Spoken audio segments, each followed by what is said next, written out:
When someone tells you that you're average, the word doesn't hit all at once. It seeps in, like cold air through a cracked window, quiet, steady, hard to ignore.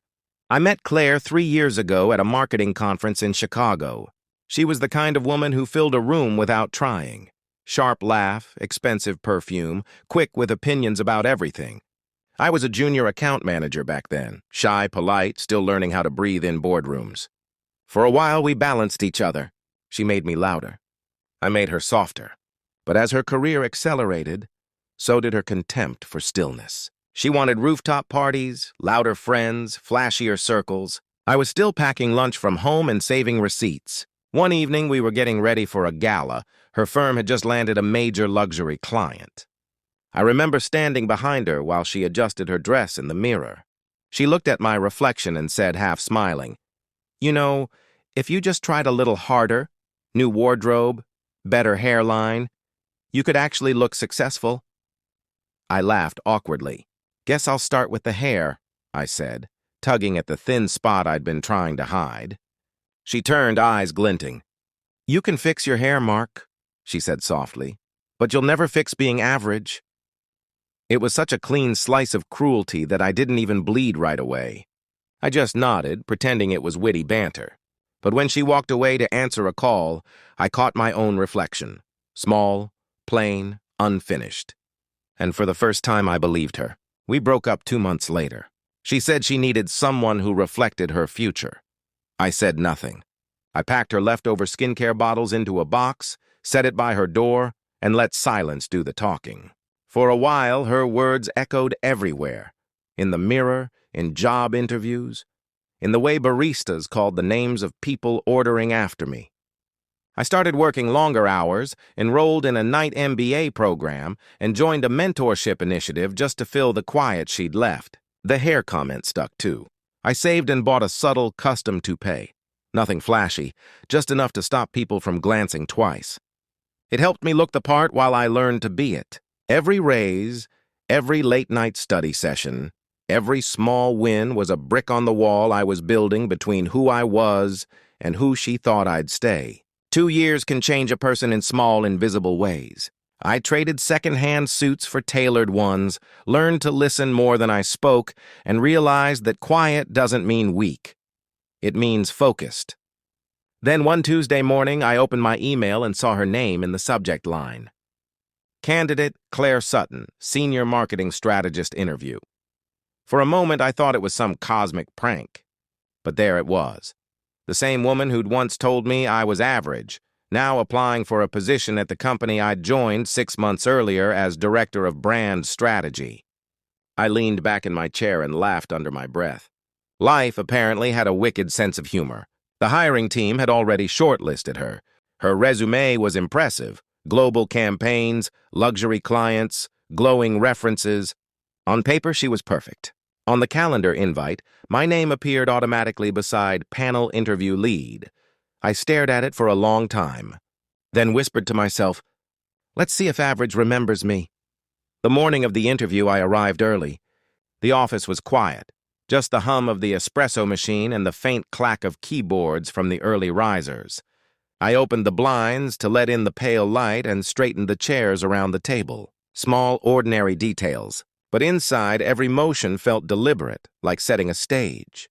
I had imagined this moment before, not the revenge exactly, but the meeting, the quiet satisfaction of being on the other side of the glass. 2 years ago, I was the one applying for jobs like this, walking in with hope tucked under my arm like a resume. Now I was the man evaluating others. The HR coordinator, Dana, peeked in.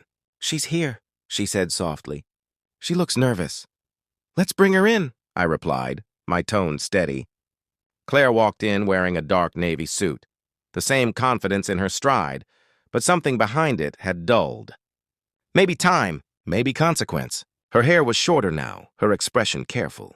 "Good morning," she said, voice professional but cautious. Then her eyes landed on me. For a moment, the air in the room shifted. Her practiced smile froze, the way ice cracks under sudden heat. "Mark?" she whispered. I nodded. "Ms. Sutton," I said evenly, motioning to the chair opposite mine. "Please have a seat." Dana and another panel member smiled politely, oblivious to the tension threading through the air. Claire's hand trembled slightly as she set her portfolio down. The interview began. Dana asked the first question about campaign metrics, then Tom followed with something about client retention.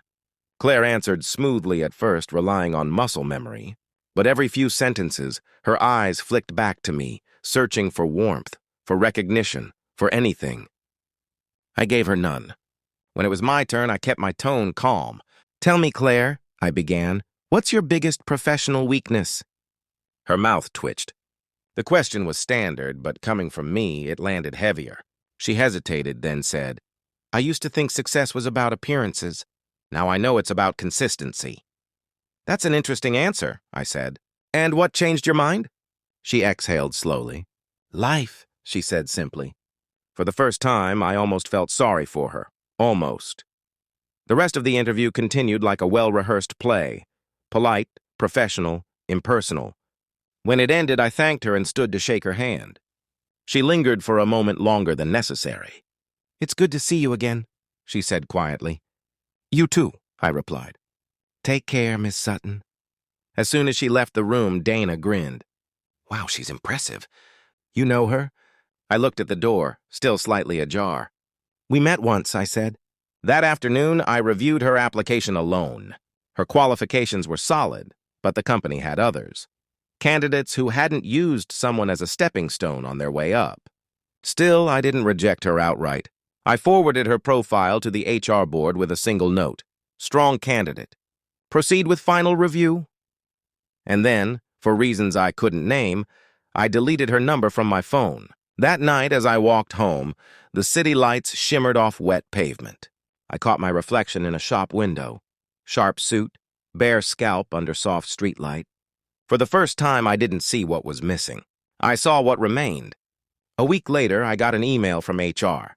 Subject, hiring update, Claire Sutton. Decision, position offered to another candidate. I stared at the message, then leaned back and smiled.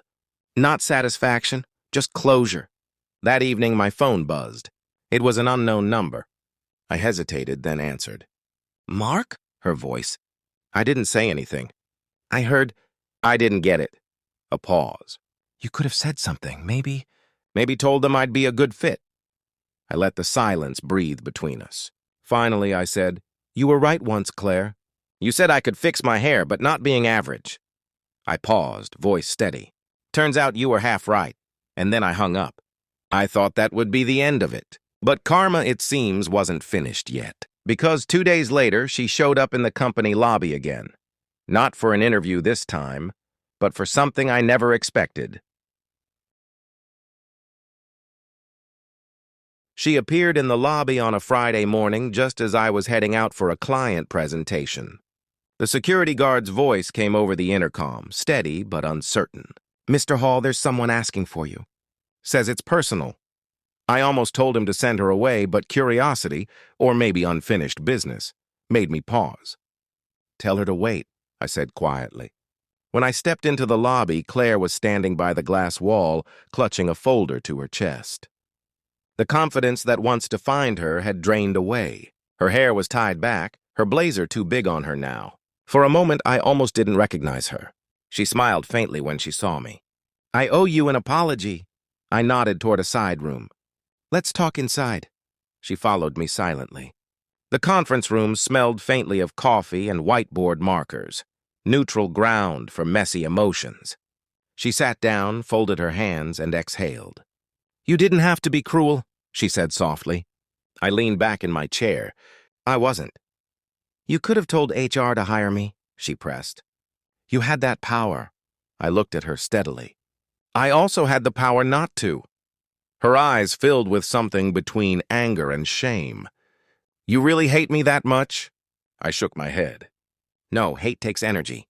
You took enough of that already." Silence hung in the air. For the first time, she didn't look like the woman who'd once towered over me at that gala. She looked small, human. She took a breath, voice trembling. After we broke up, I thought I'd moved on. But nothing ever felt real again.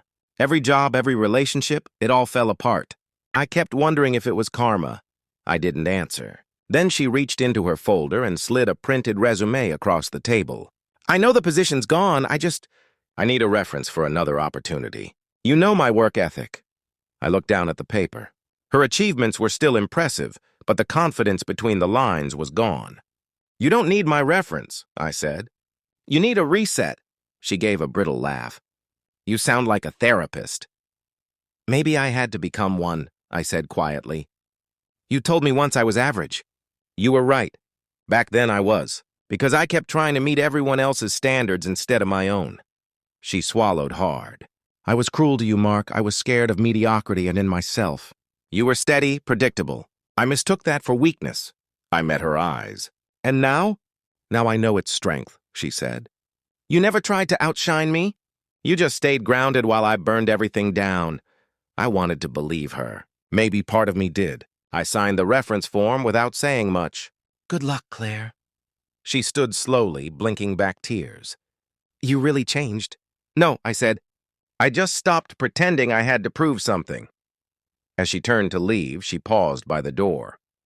You know, she said quietly, for what it's worth, I always hated that you believed me that night. I frowned. What night? When I said you'd never fix being average? I didn't mean it. She smiled sadly. I just wanted to hurt you before you had the chance to hurt me. And then she walked away. For a while, I just sat there, staring at the empty chair across from me. The air felt heavy, not with anger, but with understanding. That afternoon, I forwarded her signed reference to HR. It wasn't forgiveness, exactly, but it was peace. A week later, I received a LinkedIn notification. Claire Sutton started a new position at Northgate Media. I smiled faintly. Maybe she'd finally found what she was chasing. That night, I went out for dinner with some colleagues. We laughed, swapped stories, shared plans for the future. For once, I didn't think about the past at all. Until the next morning, when an email from Northgate Media appeared in my inbox, subject line, consultation request, brand audit proposal. They wanted to partner with us, and guess whose name was listed as their point of contact? I stared at the email for a long moment, unsure whether to laugh or sigh. Life had a sense of humor sharper than any insult. The partnership proposal was legitimate, a mid-sized campaign that would bring both firms visibility. Still, the irony wasn't lost on me. The woman who once dismissed me as average was now the liaison requesting my approval. I forwarded the email to my assistant with a brief note. Set up a meeting next week. Let's see what they're offering. When the day arrived, I made a point of treating it like any other business appointment. Crisp suit, notes ready, neutral tone. But under that calm, something quieter pulsed. Not revenge exactly, just awareness. The kind you earn when life finally circles back to the start. The door opened.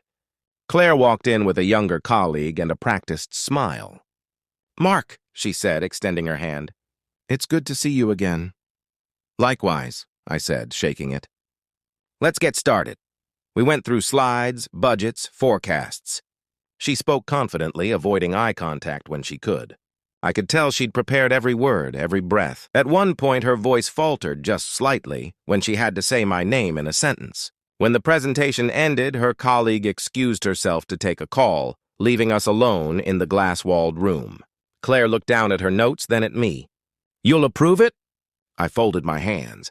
It's a strong proposal, I said. But I need to review the numbers first. She nodded, then whispered, I wasn't sure if you'd even agree to meet. I try not to let personal history interfere with business, I replied. That's what I admire about you, she said quietly. You always had discipline, even when I didn't. I gave a small smile. Experience teaches what ego hides. For a moment, we just sat there, the hum of the air conditioner filling the space between us. Then she said, You know I've replayed that night 1,000 times. The one where I called you average. If I could take it back, I would. I leaned back, studying her face. She wasn't the same woman who had mocked my ambition. The world had humbled her. You don't need to, I said softly. You taught me something. Pain has a purpose, if you let it. She exhaled, relief and regret tangled together. So you forgive me? I don't need to forgive you, I said. I just stopped needing your validation. She nodded slowly. You really did fix your hair, she said, half smiling, half tearful. I touched my scalp, now shaved clean. Didn't have to, I said. Turns out what needed fixing wasn't on my head. When the meeting ended, I walked her to the elevator.